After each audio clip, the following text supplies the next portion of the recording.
Tesla में sir ऐसा क्या हो गया? मतलब कल 11% टूटा है। मैं एक रिपोर्ट पढ़ रहा था, जी। ये सबसे खराब महीना, सबसे खराब क्वार्टर, सबसे खराब साल टेस्ला के लिए है सर। इस साल अगर हम 1 ईयर चार्ट या वाईटीडी चार्ट पुल अप करें, 70% टूट गया है टेस्ला। ऐसा क्या हो गया सर इसका मोटर में? देखिए दीप, वैसे देखा जाए तो एलन मस्क साहब और टेस्ला पर कमेंट करना मतलब हमारी काबिलियत के बहुत बाहर की चीज़ है। अच्छा। उन्होंने जिंदगी में ऐसी कंपनियां बनाई हैं, चाहे वो टेस्ला हो, चाहे स्पेस में शटल भेजने का मामला हो, चाहे उन्होंने ट्विटर खरीदा हो, दुनिया के सबसे अमीर आदमी बने, तो कुछ न कुछ तो ऐसी उनमें क्वालिटीज़ हैं जिनकी वजह से वो वहाँ पर पहुँचे। लेकिन कुछ कुछ चीज़ें जो टेस्ला के साथ हो रही है, जिसकी वजह से टेस्ला और नैस्डैक काफ़ी ख़राब हो रहा है, उसे जानना समझना जरूरी है। जो आपके सवाल का जवाब है, पहली और सबसे इम्पोर्टेंट चीज़ ये है कि आमतौर पर बहुत पैसा आ जाने के बाद कुछ आपकी जो कोर स्ट्रेंथ है, वो उसमें महारत हासिल करके एक अच्छा बिजनेस बनाने के बाद कई सारे एंटरप्रेन्योर्स, कई सारे बिजनेसमैन एक बड़ी गलती करते हैं, वो अनरिलेटेड डाइवर्सिफिकेशन। ऐसे कारोबार में जाना जो आप जानते हैं, समझते नहीं है, लेकिन आपको लगता है कि अगर मैं ये एक्स कारोबार चला सकता हूँ तो वाई क्यों नहीं चला सकता और जेड क्यों नहीं चला सकता। ये गलती बहुत हिंदुस्तान में भी और हिंदुस्तान के बाहर भी बहुत सारे उद्योगपतियों ने की है, बहुत सारे सक्सेसफुल प्रोमोटर्स ने की है, और उसके बाद उनके लिए मुश्किलें होती है। सेम सिचुएशन टेस्ला के साथ है। एलन मस्क साहब के साथ है। टेस्ला उन्होंने बहुत बढ़िया बनाया, उसके बाद चलो स्पेस में गए, वो शटल शुरुआत की, वो बिजनेस किया, तो वो फिर भी एक तरह से मान सकते हैं कि नए जमाने का ट्रांसपोर्टेशन और रिलेटेड बिजनेस है, वो आपके लिए ऑब्वियस एक्सपांशन है।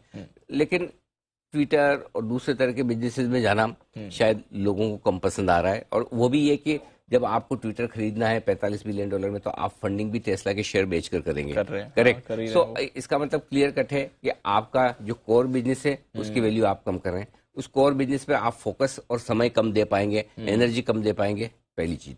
दूसरी चीज जो है, टेस्ला के इनहेरेंट फंडामेंटल्स भी थोड़े कमजोर होते दिख रहे हैं। ग्लोबली रेसेशन की बात है, प्रीमियम सेगमेंट की गाड़ियां हैं, चाइना, यूरोप, अमेरिका, सब जगह डिमांड कम हो रही है, तो जाहिर सी बात है उसका असर भी टेस्ला पर पड़ना ही पड़ना है। और प्रीमियम सेगमेंट में होने का थोड़ा जहां फायदा होता है, जब रेसेशन के वक्त नुकसान भी होता है। ये दूसरा फंडामेंटल कारण है। लेकिन तीसरा और इम्पोर्टेंट कारण है जो मेरी समझ का है, जिससे कोई सहमत होना हो जरूरी नहीं है। मैंने एक चीज देखी है दीप, कई सारे सक्सेसफुल प्रमोटर्स और एंटरप्रेन्योर्स और इंडस्ट्रीज में ये दिक्कत होती है, एक लेवल के बाद वो अरोगेंस आ जाती है। और वो एरोगेंस आपको मस्क साहब में भी दिखती है। कुछ हद तक हम ट्रम्प साहब में देखते थे, बिल्कुल तो ट्रम्प साहब अदरवाइज शायद जीत जाते, और जब तक चुनाव हुए तब तक लग रहा था कि कांटे की टक्कर और जीत जाए तो बड़ी बात नहीं है। लेकिन अगर वो हल्की सी एरोगेंस कम होती तो शायद ट्रम्प साहब भी वापस इलेक्शन जीतते, और वही चीज आपको मस्क साहब में भी दिख रही है। सिर्फ इसलिए कि मेरे बहुत विरोधी हैं, मेरे खिलाफ काफी लोग बोलते हैं, इसलिए मैं एक $45 बिलियन का एक्विजिशन ट्विटर का कर लूं, और उसके बाद ट्विटर में आप देखिए ना जिस तरह से फैसले ले रहे हैं, जिस तरह से आज एक चीज बताइए, अगर कोई ट्विटर के लिए एक बढ़िया सीईओ है, कौन अप्लाई करना चाहेगा? जो कि अगर मुझे कोई एक मूर्ख आदमी मिल जाए तो मैं इसे सीईओ बना दूं, तो जो अप्लाई करेगा उसको पहले अपने आप को ये प्रूव करना है या अपने आप को मान लेना है कि मैं मूर्ख हूं, राइट?